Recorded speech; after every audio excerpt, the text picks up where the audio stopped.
Hello student, आज हम पढ़ने वाले हैं लेंस सूत्र, जो कि होता है 1/f बराबर 1/v माइनस 1/u। तो इसके लिए हम एक लेंस बना लेते हैं।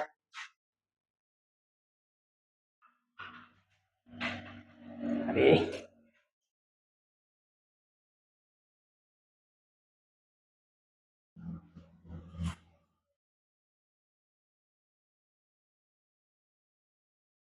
ये हमारे पास में एक उत्तल लेंस है।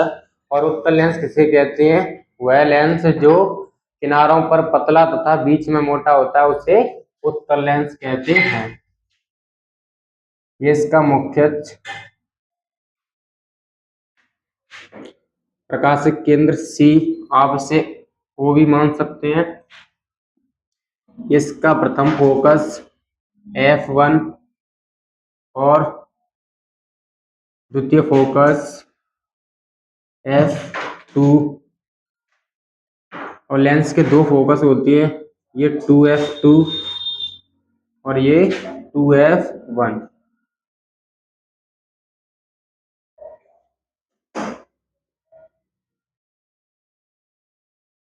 इसके मुख्य अक्ष के किसी बिंदु पर हम एक वस्तु मान लेते हैं,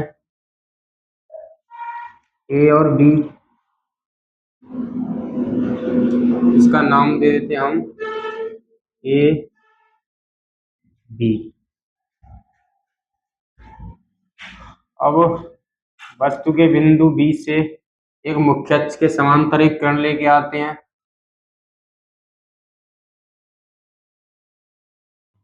और जो किरण मुख्य अक्ष के समांतर जाती है वो F2 फोकस से होकर गुजरती है।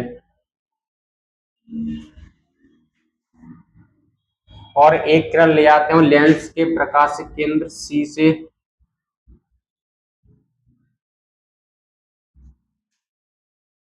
ये किरण आ रही है, ये लेंस से बिना विचलित हुए सीधी निकल जाएगी, और ये इस बिंदु पर काट देगी। जहां पर दो किरणें एक दूसरे को काटती है वहां पर प्रतिबिंब बनता है, और यह प्रतिबिंब उल्टा बनेगा और वास्तविक बनेगा। तो देखिए, इस बिंदु को नाम देते हैं C, इसे नाम देते हैं BCD। आप इसे कुछ ही मान सकते हैं। जैसे हमने दर्पण के लिए किया था ठीक उसी प्रकार करेंगे। देखिए, इस त्रिभुज को देखिए, ABC और त्रिभुज, इसे नाम देते हैं A डैश B डैश। त्रिभुज ABC और त्रिभुज A dash B dash C, ये दोनों त्रिभुज एक दूसरे के कैसे हैं? समरूप है। देखिए कैसे, ये लंबवत है, 90 डिग्री कोण है, ये भी लंबवत है, और ये यहाँ पर शीर्षात्मक कोण से बराबर हो जाएंगे। जब दो त्रिभुज में दो कोण बराबर होते हैं तो तीसरा कोण अपने आप बराबर हो जाता है। तो ऐसे त्रिभुज समरूप त्रिभुज होते हैं। तो त्रिभुज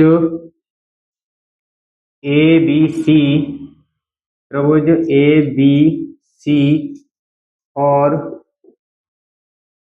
त्रिभुज A dash B dash C, त्रिभुज A dash B dash C कैसे हैं? समरूप हैं।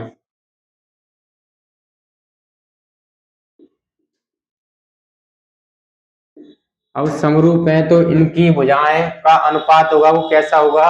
बराबर होगा इसका लंब बटे इसका लंब। तो ये हो जाएगा AB अपॉन में A डैश B डैश बराबर हो जाएगा AC, इसका आधार, अपॉन में क्या हो जाएगा? A dash C। इसे समीकरण नंबर देते हैं फर्स्ट। अब देखिए, अब त्रिभुज से देखिए, त्रिभुज CDF2 और त्रिभुज A dash B dash F2, ये दोनों एक दूसरे के कैसे हैं? समरूप हैं।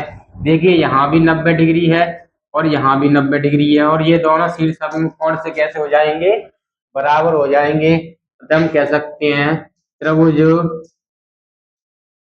CDF2 CDF2 और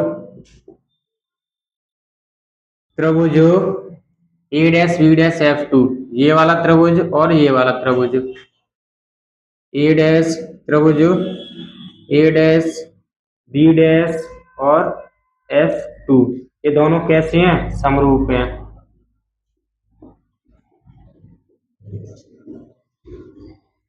समरूप है तो इनकी भुजाओं का अनुपात कैसा होगा? बराबर होगा।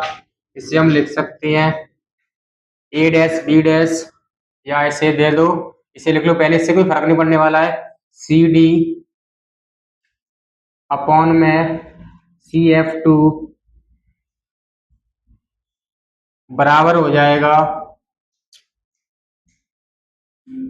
सॉरी ये इसका लंब A', B' आएगा। A', B' बराबर हो जाएगा इसका आधार CF2 अपॉन में इसका आधार A', F2। इसे समीकरण नंबर देते हैं सेकंड। अब समीकरण फर्स्ट और सेकंड से देखिए। समीकरण, रुकिए हम इसे थोड़ा और सॉल्व कर लेते हैं।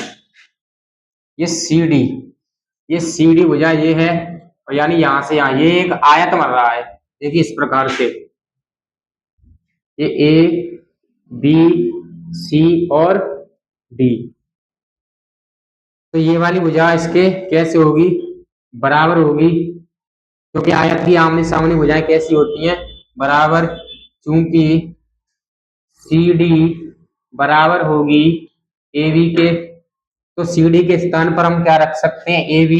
तो ये हो जाएगा AB अपॉन में A', B' बराबर CF2 अपॉन में A', F2। इसे समीकरण नंबर दे देते हैं सेकंड, या इसे हटा देते हैं। अब समीकरण फर्स्ट और सेकंड से देखिए, ये वाला पक्ष बराबर है तो ये वाला पक्ष कैसा हो जाएगा? बराबर हो जाएगा। तो हम लिखेंगे समीकरण फर्स्ट व सेकंड से। देखिए समीकरण फर्स्ट और सेकंड से क्या हो जाएगा? AC अपॉन में A', AC अपॉन में A', बराबर हो जाएगा CF2 अपॉन में A', F2 के, CF2 अपॉन में A', F2 के। अब देखिए जो दूरियां हमारे काम की उन्हें रख लेते हैं, जो नहीं है उन्हें चेंज कर लेते हैं। देखिए AC हमारे पास में क्या है? वस्तु की दूरी हो जाएगी AC, और A', C ये प्रतिबिंब की दूरी हो जाएगी CF2 फोकस दूरी हो जाएगी, और A', F2 ये दूरी हमारे किसी काम की नहीं, इसे हम चेंज कर लेते हैं। तो ये हो जाएगा AC अपॉन में A', बराबर CF2 अपॉन में, देखिए A', F2 ये वाली दूरी है। अगर हम यहाँ से पूरी दूरी में से ये वाली दूरी घटा देंगे तो ये वाली दूरी हमें क्या प्राप्त हो जाएगी? ये वाली दूरी प्राप्त है। तो हम करेंगे A', C माइनस के CF2 माइनस CF2। अब हम इनके मान रखेंगे चिन्ह परिपाटी से,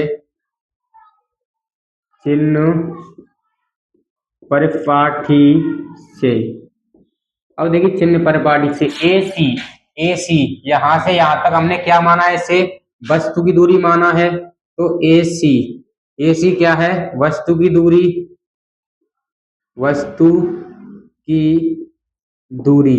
और वस्तु की दूरी को हम किससे दिखाते हैं? U से। तो ये हो जाएगी माइनस के U, क्योंकि ये अपोजिट दिशा में है, प्रकाश की विपरीत दिशा में है। और देखिए A', ये रहा, C ये रहा, और यहाँ पर क्या बना है? प्रतिबिंब बना है। तो ये हो जाएगी हमारे पास में A', क्या हो जाएगी? प्रतिबिंब की दूरी, प्रतिबिंब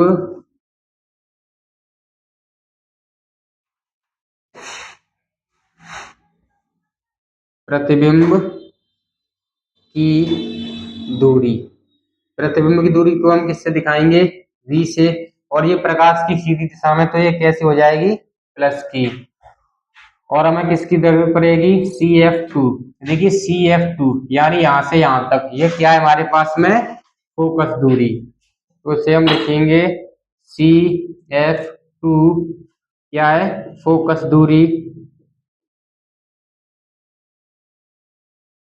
और फोकस दूरी क्या होती है, F, और प्लस की दिखाएंगे क्योंकि ये प्रकाश की सीधी दिशा में। अब इनके हम क्या रखेंगे, मार रखेंगे, चलिए मार रखते हैं।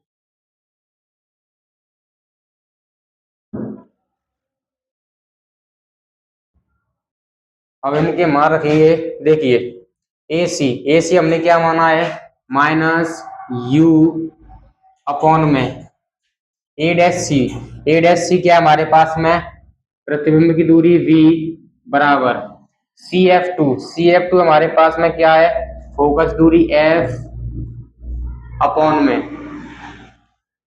क्या है, A', क्या है हमारे पास में, प्रतिबिंब की दूरी V बराबर और हमारे पास में A', देखिए A', क्या है, फोकस दूरी F।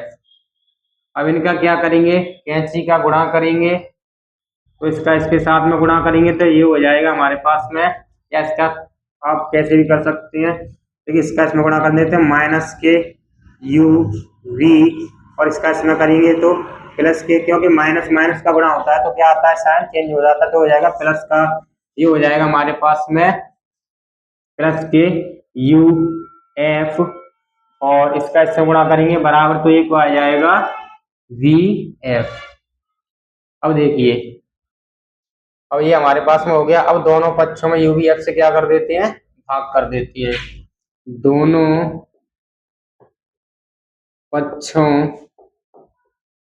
में UVF से भाग देने पर, देखिए ये हमारे पास में क्या है, -KUV अपॉन में UVF प्लस UF अपॉन में UVF बराबर VF अपॉन में UVF। देखिए ये F है, U से U कट जाएगा, और F से V से V कट जाएगी, तो यहाँ का बचेगा -1 अपॉन में F बराबर, यहाँ पर क्या बच जाएगा, सॉरी प्लस है ये, तो यहाँ पर क्या बच जाएगा, U से U कट जाएगा, F से F कट जाएगी, तो +1 अपॉन में V बराबर, यहाँ से V से V और U से F से F, तो यहाँ पर क्या बच जाएगा, 1 अपॉन में U। अब देखिए U को इधर ले आते हैं, V को F को इधर ले आते हैं और U को उधर भेज देते हैं, तो देखिए ये हो जाएगा हमारे पास में, ये प्लस का उस तरफ किसका हो जाएगा, माइनस का, ये माइनस है इस तरफ किसका हो जाएगा, प्लस का, तो ये हो जाएगा हमारे पास में 1/V माइनस 1/U बराबर 1/F। इसे आप ऐसे भी लिख सकते हैं, 1/F बराबर 1 अपॉन में V माइनस 1 अपॉन में U।